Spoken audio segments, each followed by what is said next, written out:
Hello everyone. आज का हमारा टॉपिक है मनसबदारी प्रथा। कि मनसबदारी प्रथा क्या थी, कि मनसबदार क्या होते थे, मनसब शब्द का प्रयोग सबसे पहले किसने किया था। आज हम इसके बारे में डिस्कस करेंगे कि मध्यकालीन भारत में कृषि व्यवस्था में, अर्थव्यवस्था में मनसबदारों की सामाजिक और राजनीतिक स्थिति का वर्णन किस तरह से किया जाएगा आज। तो मनसबदारी प्रथा है क्या, कि मनसब शब्द का प्रयोग सर्वप्रथम अकबर कालीन जो ऐतिहासिक लेख थे उसमें देखने को मिलता है। अर्थात मनसबदारी प्रथा का जो प्रचलन है वो सर्वप्रथम मुगल सम्राट अकबर द्वारा किया गया था। यह व्यवस्था अकबर के उत्तराधिकारियों के काल में भी कुछ संशोधनों के साथ सैनिक तथा नागरिक सेवाओं का आधार बनी थी। ठीक है, परंतु हम साधारण शब्दों में यह कहेंगे कि मनसबदारी प्रथा संपूर्ण मुगल काल में सैनिक तथा नागरिक सेवाओं का प्रमुख आधार रही थी। मनसबदारी अपने आप में एक विशेष संस्था रही थी। इस व्यवस्था का एक संस्था के रूप में उदय और विकास की एक लंबी प्रक्रिया के रूप में यह संस्था चली थी। इसकी कुछ विशेषताएं भी हैं और हम इससे विशेषताओं से पहले हम इसकी पृष्ठभूमि को आपके सामने रखेंगे कि ऐतिहासिक पृष्ठभूमि क्या थी। कि मुगल कालीन जो मनसब व्यवस्था है उसके बीच मध्य एशिया में मंगोलों द्वारा अपनाई गई सैनिक पद्धति एवं परंपरा में ढूंढे जा सकते हैं। कि मंगोलों के भारत आक्रमण तथा उनके संपर्क के कारण भारतीयों को सैनिकों की भर्ती एवं सैनिक व्यवस्था के सिद्धांतों का ज्ञान हुआ। परिणाम स्वरूप अलाउद्दीन खिलजी द्वारा दाग प्रथा प्रारंभ की गई, जो मनसब व्यवस्था की जो प्रस्तावना कही जा सकती है।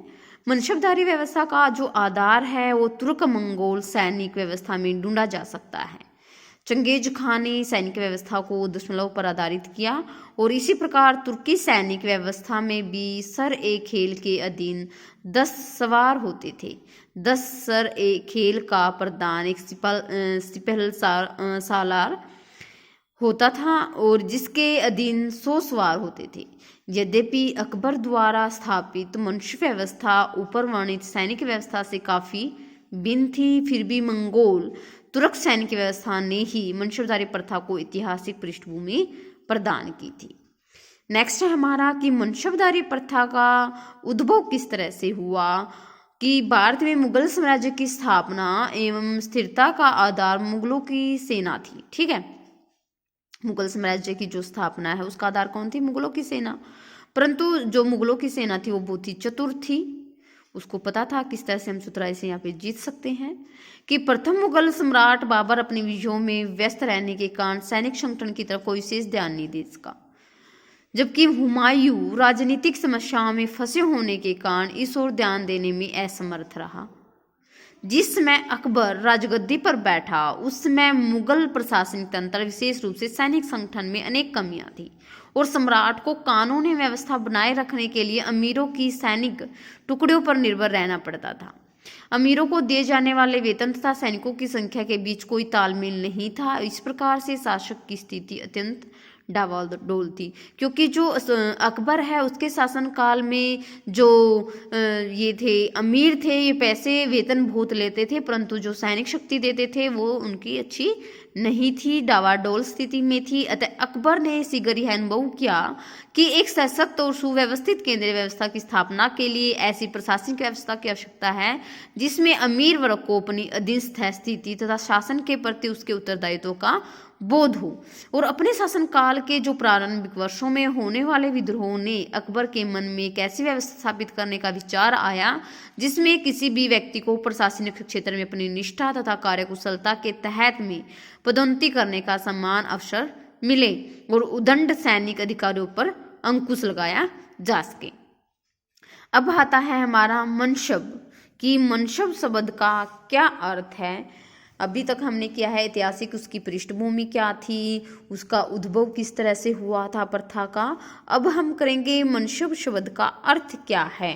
कि मनसब है क्या चीज। कि मनसब अरबी भाषा का शब्द है जिसका अर्थ होता है पद अथवा स्थान।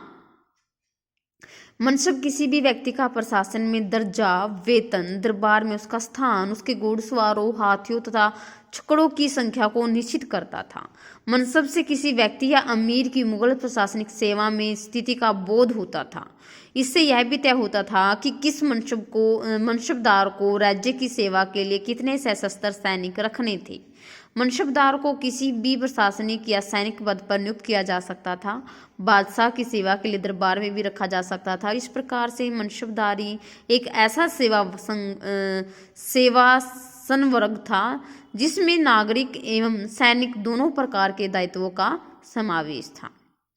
मतलब आमतौर पर हम कहें तो ये कहेंगे कि मनसबदारी का अर्थ इससे अधिक कुछ नहीं था कि मनसब धारण करने वाला व्यक्ति मुगल राज्य की सेवा में था, बस कि वही मनसब है जो नागरिक रूप से और सैनिक रूप से सेवा करे।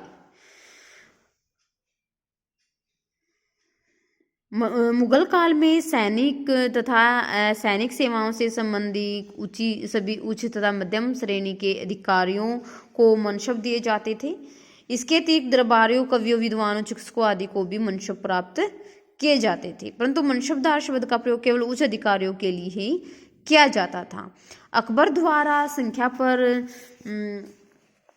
आधारित पदों की स्थापना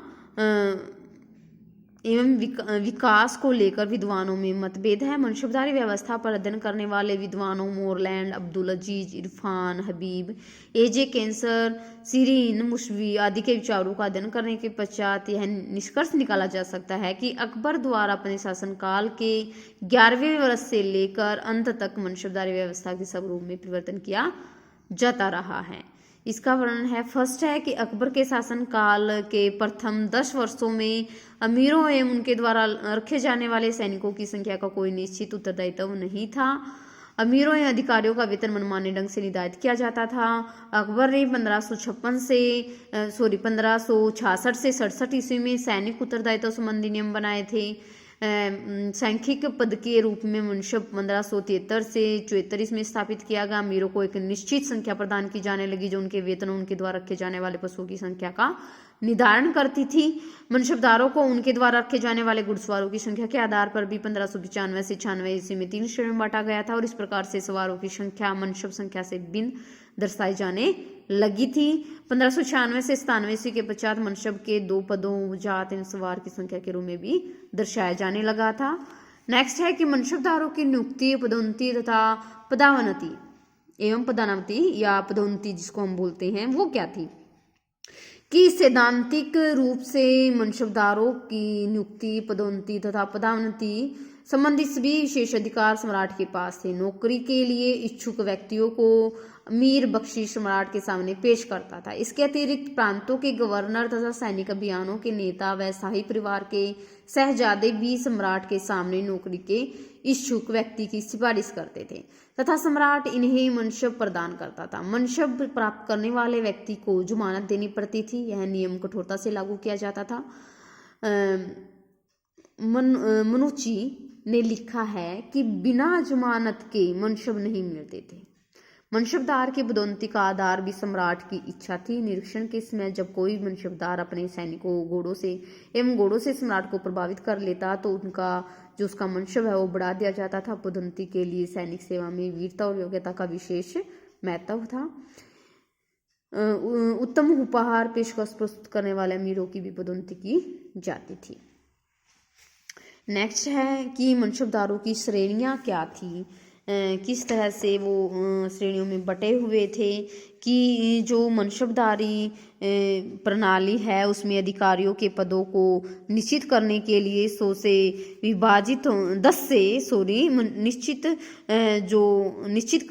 10 से विभाजित होने वाली विभिन्न अंकों की संख्या का प्रयोग किया गया था।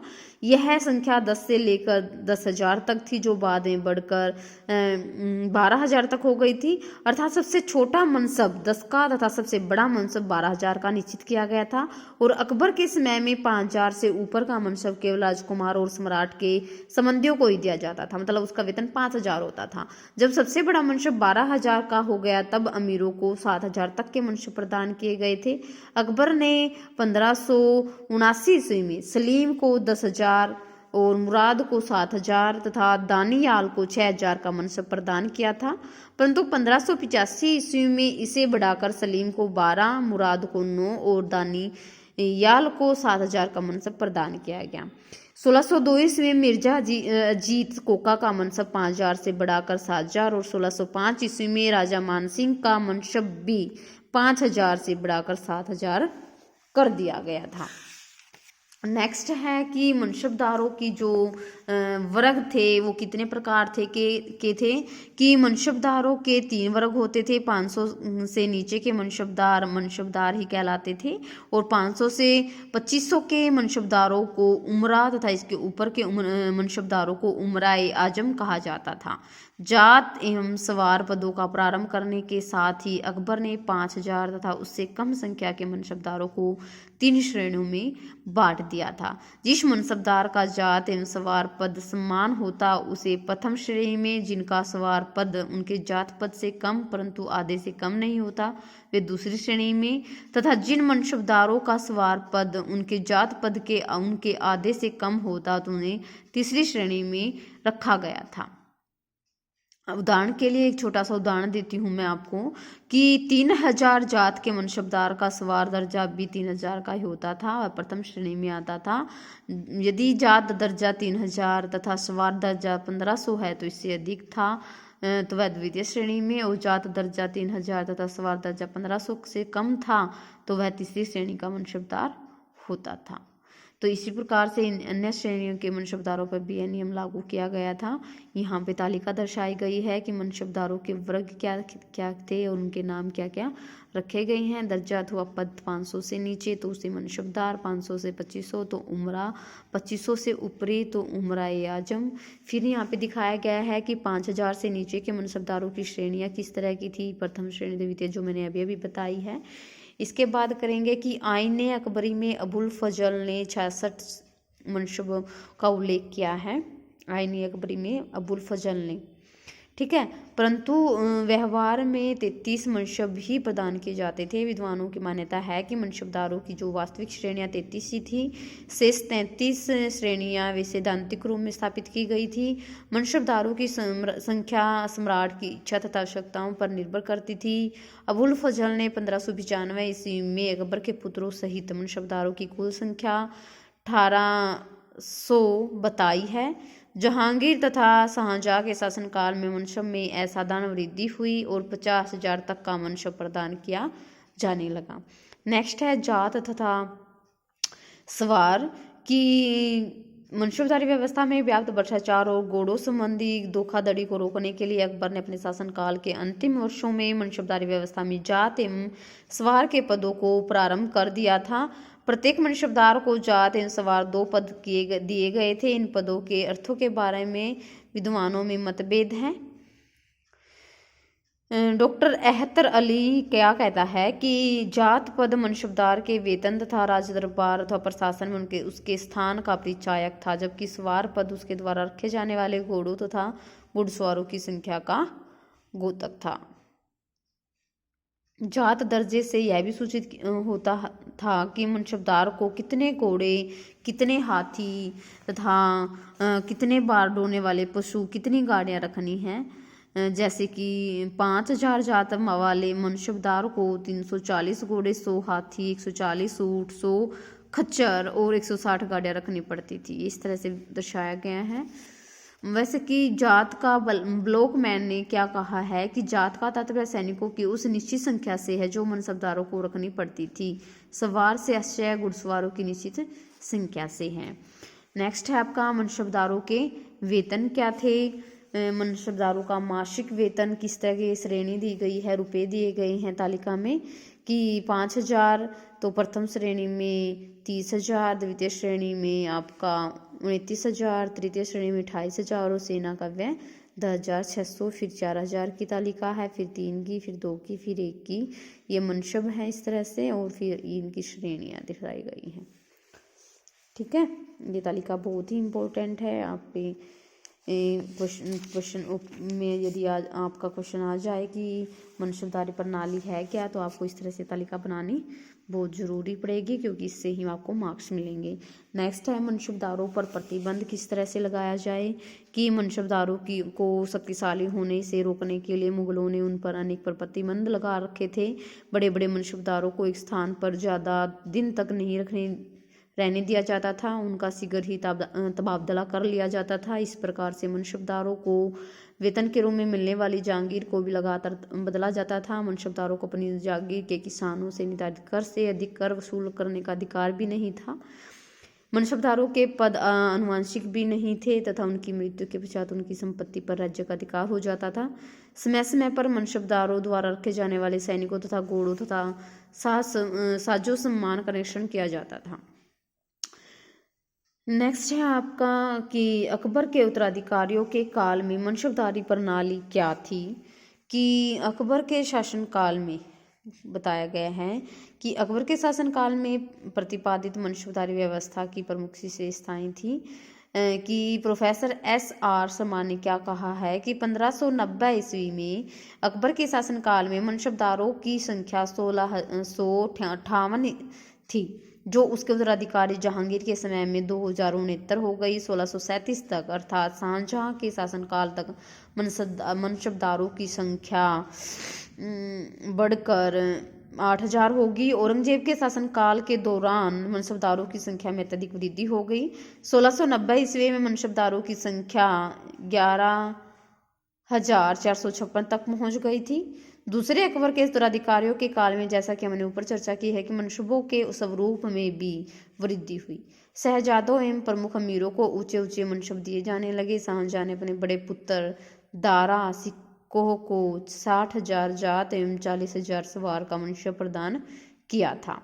औरंगजेब के समय में भी ऊंचे मनशब देने की परंपरा जारी रही। औरंगजेब ने शहजादा मुअज्जम और मोहम्मद काम बख्श दोनों को 40,000 जात और 40,000 सवार का उच्च मनशब प्रदान किया था। औरंगजेब के उत्तराधिकारी मुगल सम्राटों के काल में भी 50,000 जात एवं 50,000 सवार के मनशब का उल्लेख मिलता है। जहांगीर के समय भी सवार पद में संशोधन किया गया था। 2 अशपा सिंह अस्पा भी की व्यवस्था की गई थी।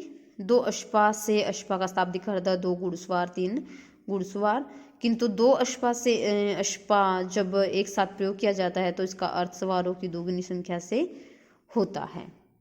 अकबर के शासनकाल के पश्चात मनशबदारों द्वारा उनके पद के अनुसार रखे जाने वाले घोड़ों की संख्या में भी कमी आ गई थी। मोरनैन ने लिखा है कि जहांगीर के शासनकाल में मनशबदारों द्वारा उनके सवार पद के अनुरूप रखने वाले घुड़सवारों की संख्या 1/4 से भी कम हो गई थी। अतः शाहजहां ने अपने शासनकाल के 20वें वर्ष में कुछ नियम बनाकर मनशबदारों द्वारा रखे जाने वाले घुड़सवारों की संख्या को निश्चित करने का भी प्रयास किया था। नेक्स्ट हम करेंगे कि मनशबदारी व्यवस्था के गुण क्या थे, कि अकबर द्वारा स्थापित मनशबदारी व्यवस्था में एक अच्छी बातें थी। यह व्यवस्था सैनिक व्यवस्था का प्रतिनिधित्व करती थी और इसका कार्यक्षेत्र सैनिक न होकर बहुमुखी था। इसके गुण क्या थे? फर्स्ट है कि जो मनशबदारी व्यवस्था से मुगल सम्राटों को एक विशाल सेना प्राप्त हो सकी, जिसके कारण मुगल साम्राज्य का पर्याप्त विस्तार हो सका। सेकंड, कि मनशबदारी प्रणाली से मुगलों को एक विशाल क्षेत्र में शांति व्यवस्था स्थापित करने में मदद मिली। थर्ड, इस प्रणाली में राज्य की सैनिक और असैनिक सेवाओं को शुल्क कर दिया गया था। परिणाम स्वरूप सभी वर्गों क्षेत्रों के योग्य व्यक्तियों की सेना का लाभ शासन को मिला।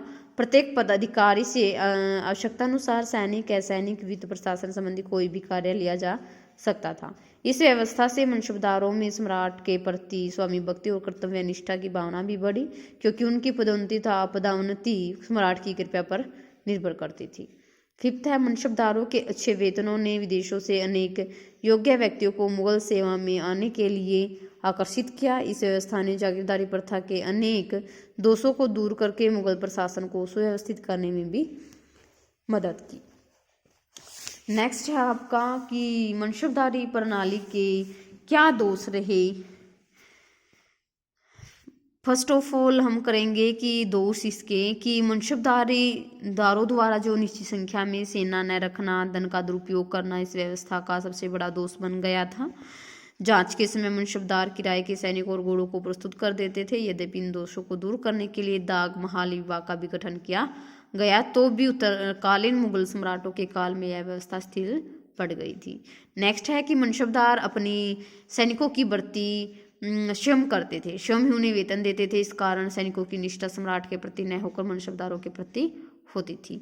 अतः ऐसी सेना लंबे समय तक मुगल साम्राज्य को स्थायित्व प्रदान नहीं कर सकती थी। नेक्स्ट है प्रोफेसर A.S. श्रीवास्तव। उनका मानना है कि मनसबदारी प्रणाली के कारण मुगल सेना एक राष्ट्रीय सेना का रूप धारण नहीं कर सकी।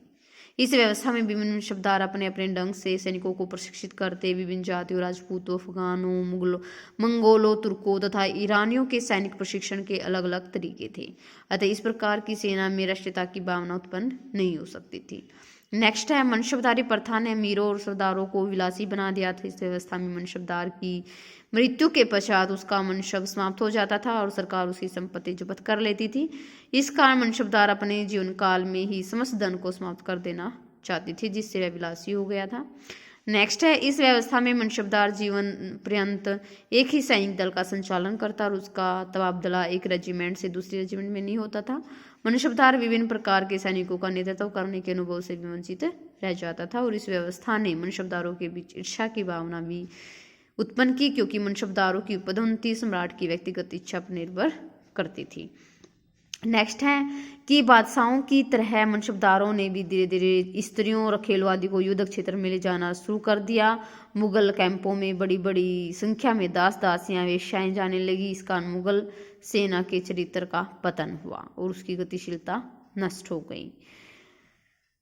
परिणामस्वरूप मुगल सेना आंतरिक विद्रोह, विदेशी आक्रमणों का सफलतापूर्वक मुकाबला नहीं कर सकी। नेक्स्ट है औरंगजेब के बाद के मुगल शासकों के समय में मनसबदारों की जो संख्या है वो अधिक हो गई थी, जागीरों की कम, और परिणामस्वरूप जागीर प्राप्त करने के लिए मुगल दरबार में दलबंदी बढ़ गई। और काफी खां ने लिखा है कि जो मनसब है वो जागीर का रिश्ता 100 बीमार एक अनार वाला हो गया था। इससे मनसबदारी व्यवस्था पूर्णतः चरमरा गई और सैनिक व्यवस्था लड़खड़ा गई।